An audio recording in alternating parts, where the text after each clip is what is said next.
지금으로부터 약 2만 년 전 지구의 모습은 현재와 많이 달랐습니다. 지도를 보면 캐나다와 미국 북부가 전혀 보이지 않습니다.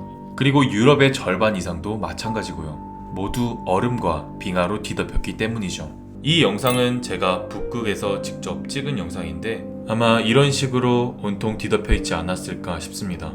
이 시기는 마지막 최대 빙하기 Last Glacier Maximum이라고도 불릴 만큼 빙하기의 절정을 찍었던 때입니다.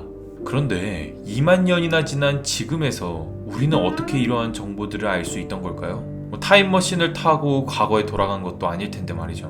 오늘은 과거를 알 수 있는 방법들 중 하나인 빙하에 대해 얘기해보고자 합니다.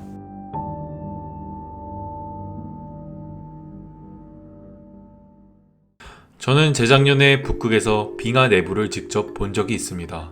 자세히 보시면 이렇게 층이 있죠. 짧게는 몇천 년, 길게는 몇십만 년 동안 내렸던 눈들이 쌓이고 압축돼서 만들어진 게 바로 이 빙하입니다. 그래서 한 층 한 층이 그 시대에 내렸던 눈인 것이죠. 어떻게 보면 그 시대의 기후를 반영한 데이터라고도 볼 수 있습니다. 그래서 이 녀석들이 가지고 있는 데이터를 활용해서 우리는 과거 고기후를 알아낼 수 있는 겁니다. 실제로 이 녀석들을 분석하기 위해선 구멍을 뚫고 원통 모양의 얼음 기둥을 빼내야 합니다. 그리고 기지로 가지고 와서 분석을 하죠. 와 진짜 추워. 진짜 추워. 와 이게 빙하인가요? 원통 빙하를 가지고 오면 그 용도에 맞게 자릅니다. 예를 들어 여기서 R1의 경우는 가스나 금속을 검출하기 위해 사용될 녀석인 거죠. 우와. 네, 여러분 이게 일반적인 얼음이긴 하지만 이렇게 빙하를 가지고 와서 자른다. 약간 그런 과정적인 부분만 오늘 보여주려고 합니다. 이 얼음은 네. 겉에가 지금 제가 만지고 노출이 됐으니까 오염이 됐겠죠. 네.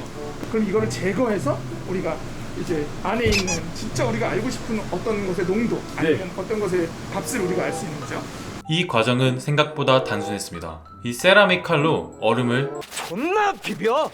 존나 일로 갔다 저로 갔다 앞으로 갔다 뒤로 갔다 존나 비벼. 오 여기 잘 잘리네. 이거 칼 뭐냐 이거? 오염이 되지 않은 얼음이 이 바틀 안에 담긴 거. 아 그쵸. 이제 녹여서 녹여야 되나요? 왜냐면 녹여야 우리가 물 동위원소를 분석할 수 있어요. 잠깐! 물 동위원소? 이거는 안 짚고 넘어갈 수가 없습니다. 왜냐면 이게 핵심이거든요. 물은 기본적으로 수소와 산소로 이루어져 있습니다. 여기서 산소는 자연에서 세 가지의 동위원소로 존재하죠. 각각 질량수가 16, 17, 18입니다. 이 중 질량수가 16인 산소가 전체 99.762%를 차지하죠. 바닷물에는 주로 산소 16과 산소 18이 있는데 어느 것이 증발을 잘할까요? 당연히 가벼운 산소 16이겠죠. 그래서 기온이 낮을 땐 빙하기거나 겨울일 땐 증발된 물의 대부분은 산소 16일 거예요. 하지만 기온이 높으면 간빙기거나 여름이면 증발된 물에는 산소 18도 일부 포함되어 있을 거예요. 그리고 이 증발된 물, 즉 수증기는 눈이 되어 내리고 그 눈들은 빙하가 되겠죠. 그래서 빙하의 물 분자를 분석해서 산소 18과 산소 16이 얼마나 있는지를 계산하면 그 시대가 따뜻했었는지 아니면 추웠었는지를 알 수 있는 겁니다. 저 점 하나하나가 네.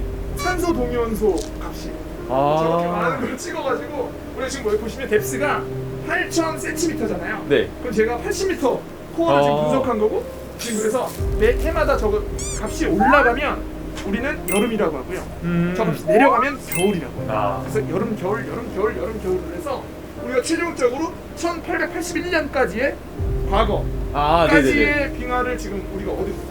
근데 뭐 크게 큰 차이가 없는 것 같은데 이렇게 봤어요?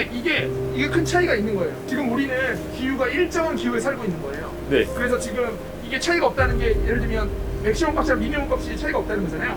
이게 빙하기로 가게 되면 저게 아래로 쭉 내려가요. 그 지난 간빙기로 가면 저 위로 올라가요. 그래서 빙하를 밑에서부터 녹이면서 순서대로 산소동위 원소값을 얻어내면 이렇게 기온이 어떻게 변하는지 알 수 있는 겁니다. 2만 년 전 또는 10만 년 전의 기온을 알기 위해선 그만큼 어마어마한 길이의 빙하를 분석해야 하는 것이죠. 어떻게 보면 정말 노가다 그런데 빙하는 이렇게 과거의 기온뿐만 아니라 중금속 함량, 당시의 대기 조성, 그 외 여러 가지 것들을 알 수가 있습니다. 예를 들어 빙하에 있는 먼지가 어디서 왔는지 알 수가 있습니다. 10,000년 전에 사하라 사막에 있는 벽화나 이런 걸 보게 되면 숲이 울창하고 물이 흐르고 이런 게 있어요. 근데 실제로 분석을 해보면 10,000년 전이나 이럴 때 사하라 사막 데이터가 안 나오는 거죠. 그러면 우리가 그걸 뒷받침할 수 있고 과학적으로 그럼 그 당시에 사하라 사막은 사막이 아니었고 이런 것들을 얘기를 할 수 있는 겁니다. 아 그렇겠네요. 사하라 사막이 아니었던 거지. 사하라였던 거죠. 1993년에 네. 북극 그린란드에서 처음으로 이제 깊은 얼음을 뚫어가지고 네. 물 동위원소를 분석해 본 거예요. 아. 근데 우리는 기존에 이런 걸 몰랐어요. 지금 여기 아래에 있는 게 네. 여기 숫자가 킬로 이어 깊이, 그러니까 25만 년 전이라는 거고요. 네. 위로 올라오면 이제 젊어지는 거예요. 그래서 여기는 11,000년 전이라는 거예요. 네. 보면 오른쪽에 있는 게 동위원소비고, 네. 동위원소비고, 이게 왼쪽으로 값이 낮아지면 추워지는 거고, 네네. 오른쪽으로 값이 커지면 따뜻해지는 겁니다. 네. 그래서 지금은 따뜻하고 옛날엔 추운 건데, 이거 보시면 모양이 굉장히 들쭉날쭉하죠. 네네. 우리는 이걸 몰랐어요. 그러니까 빙하기는 그냥 빙하기고 간빙기는 간빙기인 줄 알았어요. 근데 이 전체가 빙하기인데, 예를 들면 10만 년까지가 빙하기인데, 네. 빙하기 안에서도 덥고 추운, 덥고 춥고 덥고 춥고를 우리가 알게 된 겁니다. 그래서 빙하기 내에서도 이렇게 덥고 춥고가 반복되면서 진행이 되는구나 하는 걸 처음으로 알 수 있었고, 이거는 빙하가 아니면 알기 힘들어요. 왜냐면 샘플 레졸루션이나 아니면 샘플의 보관이라는 게 빙하가 굉장히 잘 됐기 때문에 알 수 있는 거였어요. 도대체 왜 과거의 지구가 어땠었는지를 알아야 할까요? 단순한 인간의 호기심 때문일까요? 현재 지구는 급격하게 변하고 있습니다. 미래가 어떻게 될지 아무도 모르죠. 그런데 자료를 보면 현재보다 지구가 더 뜨거웠던 때도 있고 더 차가웠던 때도 있습니다. 우리는 과거를 분석함으로써 앞으로 다가올 지구의 변화를 대비할 수 있는 겁니다. 여기까지 시청해주셔서 감사합니다.